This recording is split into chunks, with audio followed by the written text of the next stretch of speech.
Bonjour et bienvenue chez moi. Je suis très content de vous retrouver pour cette vidéo sur la charge et la vague émotionnelle qui s'ensuit, ou la vague émotionnelle et la charge émotionnelle qui s'ensuit. Je n'ai pas encore décidé lequel arrive en premier. En tout cas, c'est un élément très important qui nous arrive, hélas, trop souvent, de manière consciente ou inconsciente, tous les jours, quasiment tous les jours. Voici le visuel que je vous ai préparé. Ce visuel a pour objet de vous montrer un petit peu de quoi il s'agit, cette charge, cette vague émotionnelle. Donc voilà notre situation. Il y a quelque chose qui arrive. Voilà, je me décale.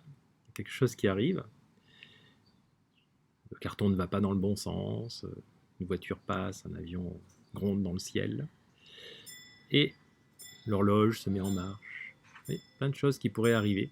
Et on a des petites pensées, parce que nous sommes des êtres intelligents, nous sommes capables de penser. Ces pensées, nous créons aussi beaucoup de petites histoires. C'est quelque chose qui est tout à fait normal, qui fait partie de notre manière d'être humain, de créer des petites histoires pour remplir un petit peu les trous, pour donner de la cohérence dans l'ensemble, surtout vis-à-vis d'autres personnes, des personnes au travail, notre chef, de nos responsables notamment, mais aussi de nos collègues, mais aussi à la maison, avec notre épouse, notre époux. Voilà.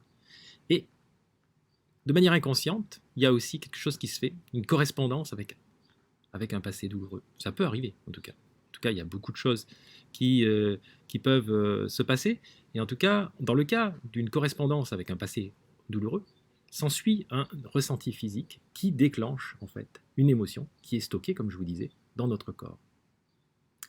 Cette émotion nous fait revenir dans un état où nous étions au moment où nous avons eu cette émotion et qu'on l'a stockée. Souvent dans l'enfance, souvent très tôt.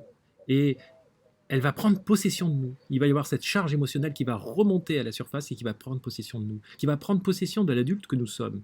Parce que l'émotion n'a pas de temporalité. Parce qu'on revient tel que, comme nous étions à l'époque où cette émotion a été stockée.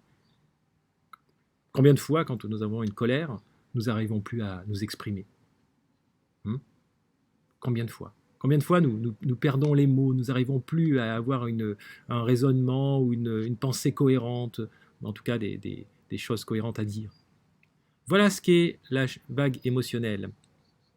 Comment passer d'être sujet à cette charge émotionnelle à s'observer en train de le faire? Comment faire pour ensuite, quand on a eu cette charge émotionnelle et ces dégâts qui s'ensuivent, comment on peut faire pour aller voir quelqu'un d'autre pour lui dire désolé pour ce qui s'est passé? Comment faire? En tout cas, il n'est jamais trop tard.